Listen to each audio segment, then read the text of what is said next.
जी नाज़रीन, इन वक्त मौजूद आहियां पेरूमल भरिसां ॻोठ मोहम्मद ओस्मान बिरोही में। ॿुॾी विया अञा ताईं हिन ॻोठाणनि जी जेके ज़मीनूं आबाद थी न सघियूं आहिनि ऐं ॻोठनि घरनि ऐं ज़मीनुनि में पाणी बीठल आहे। अचो त हितां जे ॻोठाणनि खां पुछूं त हू छा था चवनि। 4 महीना थी विया आहिनि असां वटि ज़ुल्म लॻो पियो आहे हिते। ॿोॾि में ॿुॾी वियासीं, घर बर हर माना लुड़ी हलिया, ॿार बचो सभु परेशान आहियूं, माल का शइ कान बची आहे असां वटि। हिते एनजीओ वारा पासे पासे सभु ॻोठ थी विया आहिनि। असां वटि हिते माना केर बि असां वटि हिते असांजी माना को सुवाल ॿुधण वारो केर ई कोन्हे हिते असां वटि। इहो ई असांजो अर्ज़ु आहे त असां पाणी कंहिं कढायो तव्हांजो हिते? जी न दादा, कंहिं हेल्प कोन कई आहे असांजी। अॼु ताईं बि ॾिसी सघो था, मुल्क सभु ॿुॾो पियो आहे हिते, वीरान लॻो पियो आहे सफ़ा। असांखे का शइ कोन मिली आहे हिते, अञा असां ॿुॾा वेठा आहियूं। एनजीओ वारा अचनि उहे वॾा वॾा आसे पासे वारा लिखनि पिया, असां लिखनि कोन था।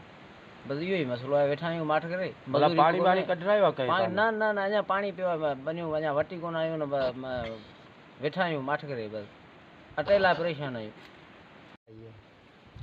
घर लुड़ी विया आहिनि, माल मरी वियो आहे, का शइ हिते कोन मिली आहे। अच्छा, हा, भला कोई एनजीओ वारा आया जो कोई इमदाद ॿियो कोन? का शइ असां वटि केरु कोन आयो आहे।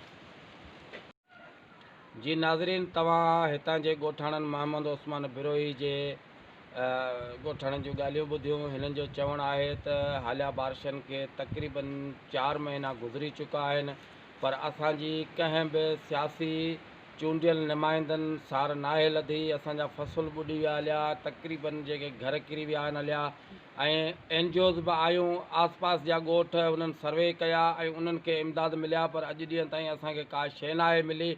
असीं ग़रीब माण्हू आहियूं, हिननि मुतालबो कयो आहे त असांजी सार लधी वञे ऐं असांजा जेके घर किरी विया आहिनि उन्हनि में असांजी मदद कई वञे, ऐं ज़मीनुनि में हिन वक़्तु ताईं पाणी बीठल आहे। असां चेटियो फसल बि नाहे पोखे सघिया ऐं उन पाणी खे कढराए ऐं असांजी जेका सो मदद कई वञे। कैमरामैन शाहिद सुमर सां गॾु दिलदार हुसैन, ख़ासि करे टाइम न्यूज़ पेरूमल।